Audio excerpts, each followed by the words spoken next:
களே, படிக்கும் பொழுது தூக்கம் வந்தால் என்ன பண்ணுறது? நேரம் இல்லாதவங்களுக்கு நேரம் இல்லைங்கிற ஒரு பிரச்சனை. ஆனால் முழு நேரம் படிக்கிறதுக்கு இருக்குது.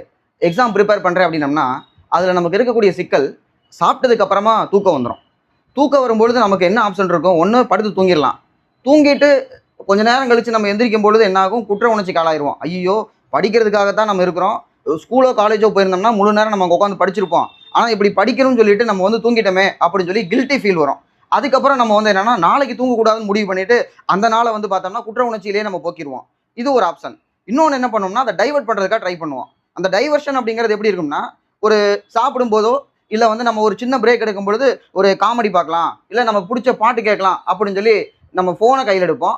அதுக்கப்புறம் அது ஃபுல்லாக வந்து பார்த்தோம்னா அதுக்குள்ளேயே போயிடும். ஒரு காமெடி பார்ப்போம், காமெடி பிடிச்சிருக்குன்னு இந்த காமெடி எந்த படத்தில் இருக்குன்னு அந்த படத்தையே பார்க்கலாங்கிற எண்ணம் போகும். ஒரு 2-3 மணி நேரம் போயிடும். இப்போ சோசியல் மீடியாக்குள்ளே போனோம்னா நமக்கு நேரம் போகிறதே தெரியாது.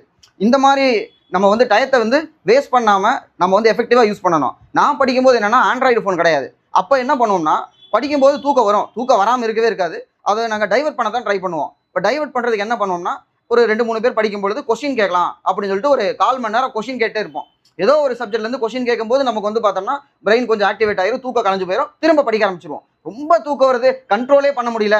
அப்படிப்பட்ட சூழ்நிலை என்னன்னா, என் வீட்டில் வந்து பார்த்தோம்னா ஒரு கொய்யா மரம் இருக்கும். இப்போ யாருக்கு ரொம்ப தூக்கம் வருதோ அவரு போய் கொய்யா பழத்தை வந்து பார்த்தோம்னா மீதி படிச்சுட்டு இருக்க 2 பேருக்கு சேர்த்து வந்து பிடிக்கிட்டு வரணும். அப்படி என் கூட 2 பேர் கொய்யா பழம் பிடிக்கிட்டு இருந்தாங்க இல்லையா, அந்த 2 பேர் இப்போ ஒருத்தர் வந்து பார்த்தோம்னா கலெக்டர் ஆஃபீஸில் டெப்டி தாசில்தார் இருக்கார், இன்னொருத்தர் வந்து பார்த்தோம்னா போலீஸ் டிபார்ட்மெண்ட் வந்து ஹெட் கான்ஸ்டபிளாக வேலை பார்க்குறாரு. ஸோ நாங்கள் 3 பேர் படித்தோம், 3 பேருமே நாங்கள் வந்து பாஸ் பண்ணிட்டோம். தூங்கலை, நாங்கள் டைவர்ட் பண்ணுறதெல்லாம் கான்சன்ட்ரேட் பண்ணுவோம். ஸோ நல்ல டைவர்ஷன் நமக்கு வந்து வேணும். சோசியல் மீடியா பாட்டு கேட்கறது சரியான டைவர்ஷன் கிடையாது. முடிஞ்ச வரைக்கும் நீங்கள் சேர்ந்து படிங்க, கொஸ்டின் கேளுங்க, ஒரு சின்ன வாக் போங்க. இந்த மாதிரியான விஷயங்கள்லாம் பண்ணீங்கன்னா நமக்கு வந்து ப்ரிப்பரேஷன் எஃபெக்டிவாக இருக்கும். தேங்க்யூ.